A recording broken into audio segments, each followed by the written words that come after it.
Good evening, everybody. Welcome to the Book Scoop from Rocky River Public Library, books that we're excited about for fall of 2020. My name is Dory Olivos. I'm the Adult Services Manager at Rocky River Public Library, and I am joined tonight by... Hello, everybody. I'm Mary Morielli, and I'm a library associate at the Adult Reference Desk at Rocky River Library. Good to see you, Dory. Nice to see you, too. I don't know about you, but I found a whole bunch of books that I could have talked about tonight, but it was hard to narrow it down to just 5, but we're going to get started, and Mary's going to go first with one of her favorite authors, I know. Yes, I am super excited to be talking about this. The book that I chose is The Lying Life of Adults by Elena Ferrante. This book has a release date of today, September 1st. And it landed in my Overdrive account this morning, and I'm super excited about that. And I will shamelessly admit that I did actually order a copy to have sitting on my shelf, even though I work at the library. That is how much I love this author, Elena Ferrante. I have what some would refer to as Ferrante fever. So anyway, her most current book, The Lying Life of Adults. So the story begins with a 13-year-old girl named Giovanna. Giovanna accidentally overhears her father say to her mother that she's turning ugly and that she's beginning to look like her father's sister, her Aunt Vittoria. Giovanna has never met her Aunt Vittoria. The only thing that she knows about her aunt is that her parents do not like her. So she kind of begins this quest of wanting to meet her aunt. But her father does not want her to meet her. Giovanna persists. He finally says, okay, we will go meet her, but you should know that she is a mean, manipulative woman. When Giovanna finally meets her, Aunt Vittoria actually says to Giovanna, it is your father who is mean and a manipulator. So begins the journey. It begins with Giovanna as a child. She's 13 years old. She's very gullible. She's almost like a puppy. She's always sitting in her parents' lap. She believes anything she says. They say she feels very protected. She then moves on to adolescence, where she starts to really kind of rebel a bit, but she's pushing back. But her mind wants her to believe that she is actually, that her parents actually, they do know everything, even though she's pushing back on it because she needs that sense of comfort. And then we finally see Giovanni evolve into young adulthood. So this is very trademark of Elena Ferrante, this coming of age story.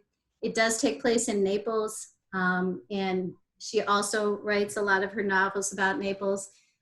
She talks about Naples in this novel as the Naples of the Heights and the Naples of the Depths.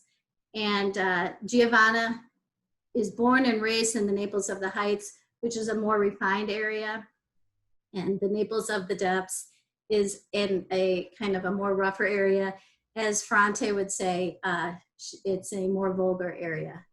So the one thing to know about Ferrante is that she's, her writing is very authentic.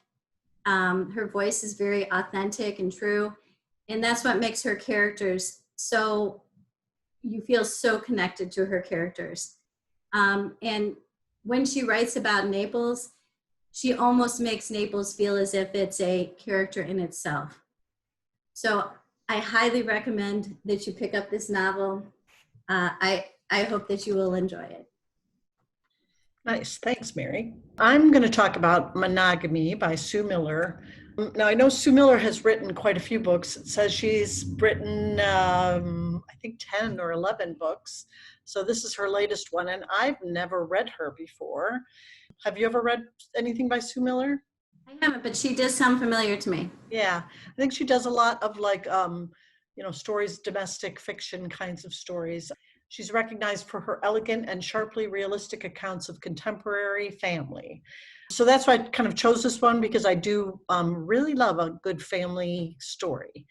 So this one is actually about a marriage, a very long marriage, a 30-year marriage. So it explores this journey of a marriage and questions if monogamy is even possible throughout such a long relationship. It is about two people, Graham and Annie. They've been happily married for about 30 years. They have two grown children, one from their marriage and one from Graham's previous marriage. They are very different people. Graham is a very larger than life character with big lust for life. He's got a bookstore and he loves, he has the gift of gab and he talks to people all the time. And his wife, Annie, is a little more reserved. She's a photographer. Then, towards the beginning of the novel, suddenly Graham dies. He has a heart attack. And Annie's left to kind of, go through the grieving process. And while she's grieving, she finds out that Graham has been unfaithful to her. So she has to kind of, re-examine her entire 30-year marriage to this man. It is, Miller takes on and renews familiar themes of trust and betrayal between husbands and wives, parents and children. And she really is known for offering a fully fleshed out portrait of her characters and examining complex relationships. From Library Journal, this is a quote. Best-selling novelist Miller unflinchingly examines the scorching pain of love, betrayal, raw grief, and the slow slog to forgiveness and healing. An eyes wide open look at the cost of commitment in all its messy permutations. Sounds kind of juicy. It certainly does. All right. Wow. Next one. Everybody loves Fredrik Backman. Yes. I did chose to talk about The Anxious People by Fredrik Backman. So now this one is due out on September 8th. I'm sure that most of you who are watching this probably know him already, but as you can see from the picture, he is also the author of A Man Called Uwe, which was a very popular book club pick. He also wrote the Beartown series. That's something that I read that I really enjoyed. He is a pretty well-known author and a well-loved author as well. So this is a very poignant and comedic kind of story. The two things that you need to know about this story is it begins with a bank robbery that's gone bad. We have a bank robber who has chosen to rob a bank that has no cash. So he somehow manages to finagle his way out of that. He manages to escape to a nearby home, which is currently holding an open house. And within that open house, there are 8 anxious strangers.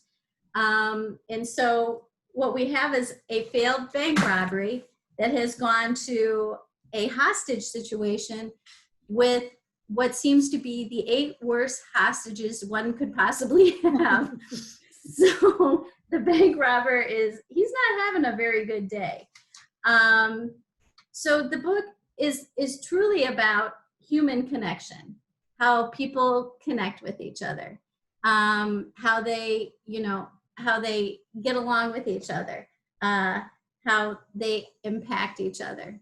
Within the story, we see relationships between parents and children, between husbands and wives, between strangers. We see this all evolve throughout the book. I saw a quote where someone said they would describe the book as tragic, tearjerker, funny, witty, action-packed, thought-provoking, complex, heartfelt, poignant, hilarious, and redemptive. I'm pretty sure there's not a feeling out there that you're not, there's a feeling out there that you're not going to feel when you read this book. Everything that I read about it, everybody's raving about it. I think it's going to be on all the top lists. Don't miss this book. Best books of 2020. I mean, the reviews are fantastic about this. And it's a really good book club book, I think. I've read a lot about that too. Yep. Yeah. Okay. I'm excited about that one. I've never read his books. But this one I've read tons of good reviews about. So I'm looking forward to it. Yeah, I read Beartown, which I would not call that as funny or anything, but right. his character development is wonderful. Yeah. And kind of poignant. He's always kind of poignant. Yeah. The next book I want to talk about is Leave the World Behind by Rumaan. I hope I pronounced that correctly. He is an author. He's written a couple other books. This book has been called the first great pandemic novel. It's been called Deliciously Unsettling, Unnerving, and Compulsively Readable. So it's it's a book for our time. So a young white couple, Amanda and Clay, are renting a nice vacation home on Long Island for a family getaway. And they're enjoying themselves when they hear a knock on their door.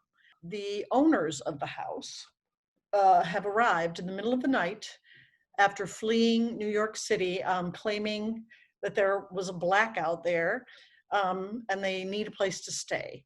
And the owners are an older, wealthy Black couple, Ruth and G.H. So, the Amanda and Clay don't know if this is true. They don't know if this is legit. They're very suspicious. So now these four people are stuck together, and there's really there's no internet, there's no phone service. They have to negotiate one another. So as these two families find themselves isolated, they have to navigate relationships of race and class, and maybe even the end of the world. What does it mean to be a human during an unprecedented catastrophe? Alam is an expert observer of the nuances of class and wealth, and the book is full of provocative, sensual detail. And apparently Netflix has won a heated bidding auction for the film rights, and Julia Roberts and Denzel Washington are going to star. And I am really looking forward to reading this one. It sounds really good. It's got some kind of supernatural kind of stuff in it too, I think, because it's kind of the end of the world. So yeah, sounds kind of weird, but very timely. Yeah, it does. It sounds almost, is it a bit of a keep you on the edge of your seat kind of thing? Yeah, I think so. Or? It's like a sort of, yes, it starts out sort of gentle and then it gets kind of more thrilling as it goes on. Yes. Sounds great. Yeah, I'm looking forward to it. All right, I'm up. The Yep. next book, the next one I'm going to talk about is Memorial by Bryan Washington. This is actually out for release date on October 27th. Just as you said, Dory, in the beginning, there's so many good books out right now. And the list was really long in October of just books that just could fill up my shelf. Yeah. So I really tried to find stuff that get us a little later out, something to look forward to a little later than September, but there's so much out there. So Memorial it's a debut novel by Bryan Washington. And it's a funny and heartbreaking portrait of two gay men of color trying to save their relationship. So the story essentially is about Mike and Benson. Mike is a Japanese-American chef who works at a Mexican restaurant in Houston, Texas. And Benson is a Black daycare teacher. They're in a relationship. They live together. They've been in a relationship for not a real long time, maybe a couple years. And while they love each other, the relationship is getting a bit stale. And so they're sort of, I don't know, they're struggling a bit. So in the beginning of the story, Mike's mother comes from Japan for a visit. And right as soon after she arrives, they get news that Mike's father has a health crisis. So he has to leave to go to Japan. And he leaves his mother with Benson. And so Benson and his mother are unlikely roommates. And so Mike journeys to Japan to be with his father during this health crisis. And during this time, Mike, he spends time getting to understand his relationship with his father, what it was like in the past, and what it's like in the present. In the meantime, Benson, who is at home with his mother, they're building a relationship based on Mike being the common thread, but not really having him there. So together, the two of them are getting to know Mike in a different way. And so they're learning new things. And Benson is finding that being away from Mike, he actually takes a little more charge of his life. So essentially what we're looking at is two young people, two young men who have very separate journeys at the same time in their life. And the novel kind of asks the question of, will these separate journeys bring them closer to get together, or will it fracture their relationship? So many people have referred to this as a modern day love story. Another thing that adds depth to the story is, as I said in the beginning, it takes place in Houston. Mr. Washington, the writer, really talks a lot about Houston, the neighborhood, the ethnicity in Houston, the cultural environment in Houston. It's a deep dive into Houston, and it really adds a lot of depth to the novel. So I'm going to put in a little plug here in that we are going to be we are encouraging our adult patrons to open up a Beanstack account. And in order to do that, it's a very simple process. We can help you. You can call us on the phone, or we can help you at any time with it. But a Beanstack account is really just an opportunity for you guys to to list your books. And we are encouraging our adult patrons to read books with diverse voices and to make a list of these in your Beanstack account. And the more books that you read that have a diverse voice, we're doing a what would you call it? Not a game. What would you? Yeah, a raffle. Yeah. You earn a raffle ticket, and if you win, you get a gift card. So this book that I'm talking about, Memorial by Bryan Washington, is a diverse voice, and it would fall into this. So I encourage you to read it. I encourage you to sign up for Beanstack, and I hope you enjoy the book, and I hope you win. This book also would qualify as a diverse voice book, I believe, for Asian voices. It's set in Australia, and it is set in the community of the Aboriginal community of Australia. I chose this book. I heard the publisher do a little talk about it, and it just sounded really engaging, and the cover's awesome, don't you think? It is. I love her on her motorcycle.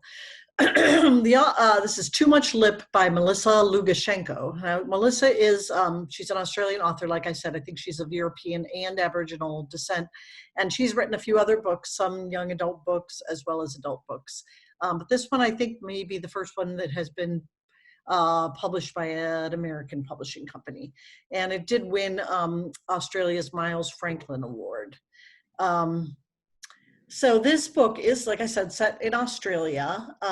It is about this young lady, Carrie. She's kind of a wisecracking, sassy young woman who's, she's not been home for quite some time, but she is called to return home. Her grandfather's dying. She plans to just get in, get out as fast as she can. She doesn't want to stick around because she's living her own life on her motorcycle. But when she returns, she finds that her family's land, it's sacred land, is going to be sold to a prison complex.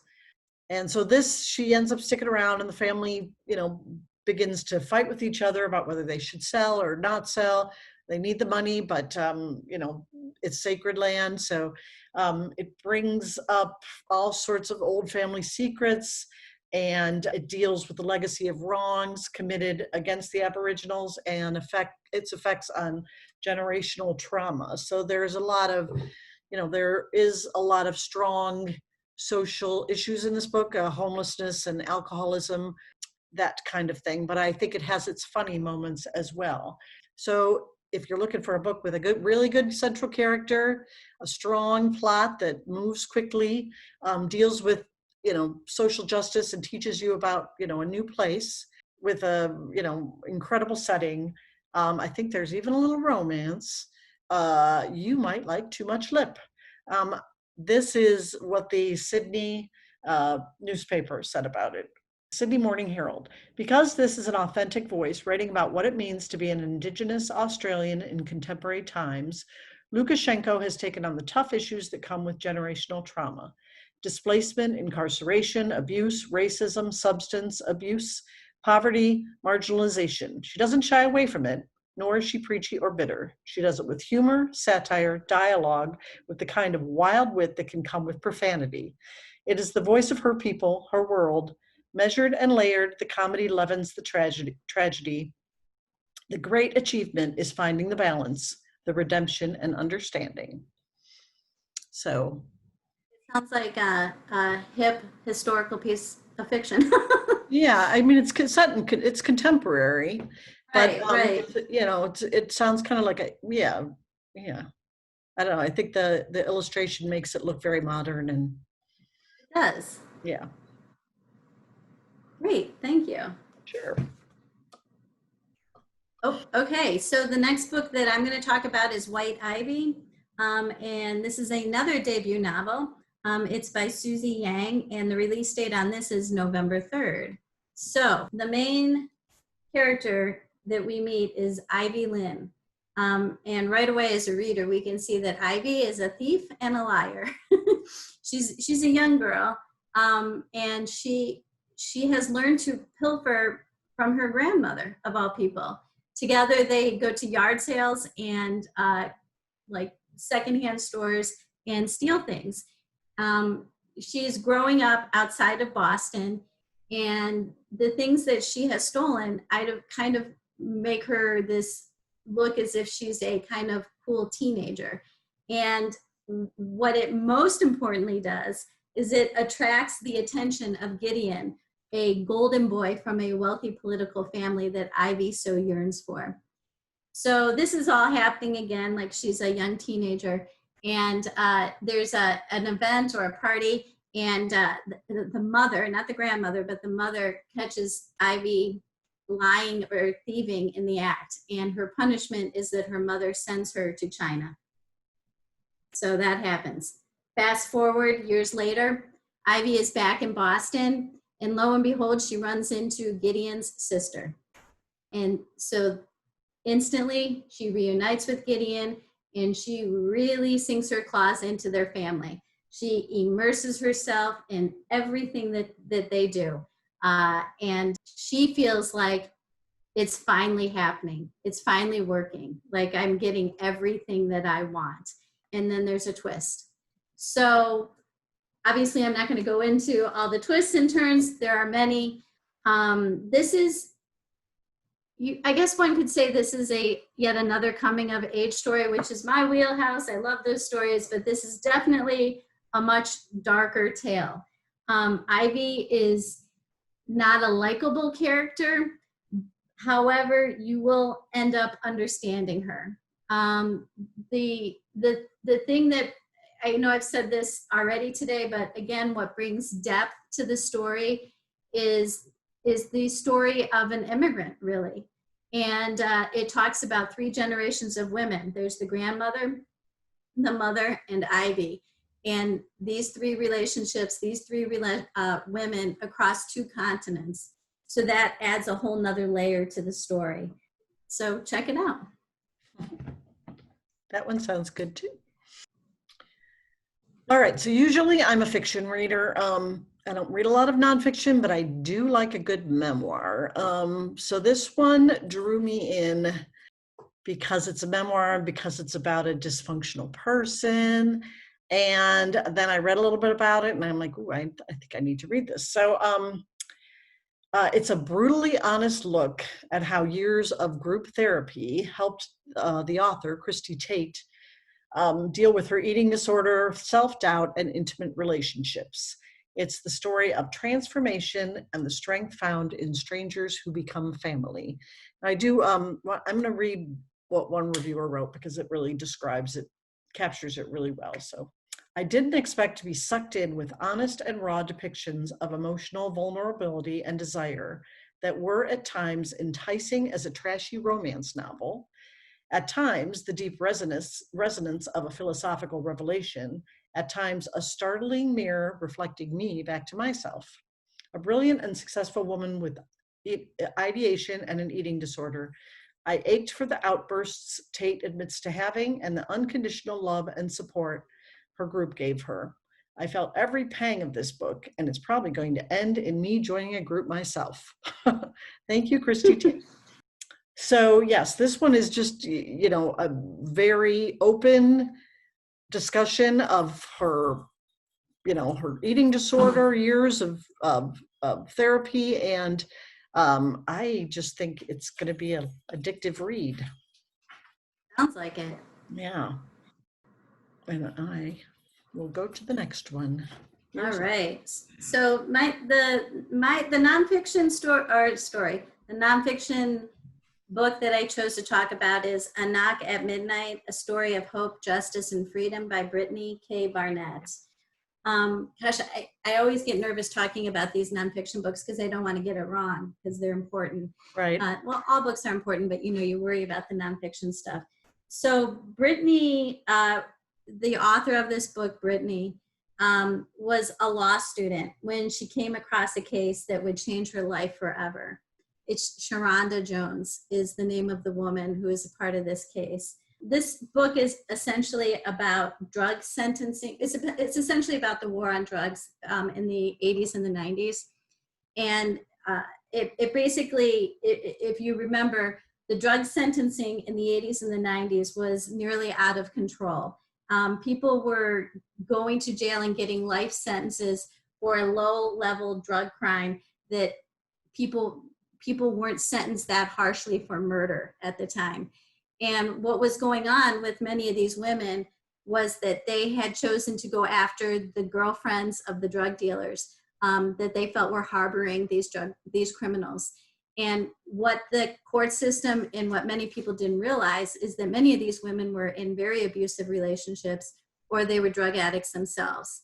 And instead of that being considered, they were just thrown in jail and the key was thrown away. So this is essentially Sharonda's story. She was ripped from the hands of her young child and sent to jail with a life sentence.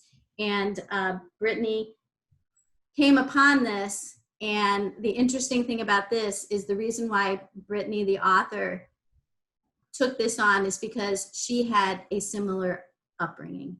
She had a mother who eventually became addicted to drugs and eventually ended up in a drug arrest and then was sent to jail. And Brittany and her sister were then raised by family. And so she had a very tumultuous, childhood and adolescence because her mother was in jail. She was able to persevere. She obviously graduated from high school. She graduated from college, and then she pursued her law degree. So that's how the book begins, is her story. And then it goes into, she talks about Sharonda's story. And what she does so well, which I alluded to in the beginning, is that she humanizes all these different stories. They're just not another statistic. They're actual real people. These are daughters, mothers, sisters. They're just not, women harboring criminals. There's so much more to it. And so this book was originally supposed to be released in I think in the summer, but pandemic, it got held up a little, and it's released now. When did I say it was going to be released? Like September 8th? September 8th, yep, also on September 8th. Right. It's really getting a lot of praise. People feel like it's going to be one of those next, must reads and a high school read. Mm-hmm. And the last thing that I want to say that's really amazing that came out of this story is that when Brittany, delved into all these cases, she ended up starting 2 nonprofits. One nonprofit is called Girls Embracing Mothers, which is a program that provides interactive and therapeutic time for incarcerated women to spend with their own daughters. So that was one nonprofit she came up with. And the second nonprofit is called Buried Alive Project, which is exactly what she is doing for Sharonda and so many others. It's an attempt to dismantle life without parole sentences. So, Wow. And I was just going to say what drew me to it was a while ago. I don't know if it was this year, but it wasn't that long ago. HBO had a series, a docu-series called The Sentence, and it was a different people. It was a Hispanic woman, almost an identical story. Literally had terrible adolescence, made bad choices, then turned her life around. She lived with a drug dealer whom, and then she eventually turned her life around, married someone, had 3 girls, and in the middle of the night, the police came and took her to jail. So to me, I was like, wow, this is the same story. This is what she's talking about. It's really, it's very eye-opening, and everybody should learn about it. Yeah. Thanks, Mary. Sure. On a way lighter note. Yes. I figured since I had a couple of heavy hitters, I'd pick something kind of fun and light. Yes. And another cool cover, I think. And it's a debut novel called The Chicken Sisters by K.J. Dell'Antonia. It is Fanny Flagg meets Ellen Hilderbrand in this deliciously charming debut novel about fried chicken, family feuds, and the foibles of the human heart. So in Merrimack, Kansas, there have always been two fried chicken shacks or joints, Mimi's and Franny's. And legend has it that the two restaurants that were started by sisters have been in a feud for generations. Then Amanda, one of Mimi's descendants who married one of Franny's, sends an email to Food Wars, which is a Food Network competition for the two restaurants to compete against each other. And of course, this just opens up all sorts of old wounds, reveals lots of family secrets. But in the end, of course, the family comes together to win more than just a reality TV show. All the characters are really relatable. Amanda's, she's always hoping for something that will move her out of the situation that she's in, but she's very afraid to do so. And then her sister, May, is the woman we all know who lives her life on social media, and she measures her values in likes. So this is filled with fun and interesting supporting characters, and you will be happy to spend some time with the Chicken Sisters. It's a good, uplifting family story, but with, good characters and kind of funny, and yeah. I mean, we all need a good, uplifting story every now and then. We're living in some serious times. It's nice to have something light every now and then. Is that the end? We're done. I think we're at the end. All right. I can see a few titles on there that I'm super excited about reading. Yeah, do you want to talk a little bit about them? Well, I don't know too much about him, but I do know The Evening and the Morning by Ken Follett. If that's a prequel to, if you're out there and you've read The Pillars of the Earth and World Without End, this is the prequel to it. So right. It's amazing. I remember when my husband saw me reading World Without End, he called it Book Without End. So just know it's a heavy hitter. There's a lot of pages. It's just an amazing story. So I'm excited about that one. Magic Lessons is also a prequel, right? Yes, it is. Yeah. I put a few down. Tana French, she, of course, she's an Irish mystery writer. This one is a standalone. She does have a sort of a series. This one's actually her first book set in the United States, in Chicago. I think it has to do with a retired Chicago policeman, of course, Irish. And I love her writing. Daddy by Emma Cline is actually a book of short stories. Emma Cline wrote Girls or something like that. Yeah. Girls, kind of a coming of age story that got a lot of press a couple years ago. But this one's all about daddies and daddy issues. And the last one that I chose is Snow by John Banfield. He's another Irish author. I like Irish authors. He writes a lot of literary fiction, and then every once in a while he writes, often under a pseudonym, Benjamin Black, these sort of mysteries set in Dublin in the 50s, grimy, Catholic, secret society, Irish stories, where the priests are kind of crooked and the judges are always crooked, and, lots of characters and very cool settings. So I think that might be a fun one to read in the winter. Yeah. Hence the one by Jane Smiley, I chose not to talk about it because I felt like I was going to fumble all over those words. I think it's Perestroika, in Paris. Yeah. I mean, that's kind of an odd one. It's a story told through the animals, I think. Yes. Oh, really? I didn't read about it. So yeah. I did a little reading about it, and it seems charming and poignant, but it is. I think it's the animals that are doing the talking. Yeah, very interesting. Well, it I does think, look yeah. like there's a horse and a bird Yep. over there. And an orphan boy is part of Yeah, the story too. right. And there's lots of other things coming out. Ruth Ware has a new book. I think Christina Klein just had her new one released, right? Lisa Jewell has a new one. A lot of your If you like Lois Penny, All the Devils Are Here. yes, she has It's a new just, one. So it's, some of the bigger yep. authors, yeah, there's a lot coming out this fall. So we were more than happy to help you find what you're looking for. Sure are. Just stop by the reference desk. Yep. So what we'll do is, if you've registered for this video, we will send you a list of these books that we've talked about, and we'll send it to your email.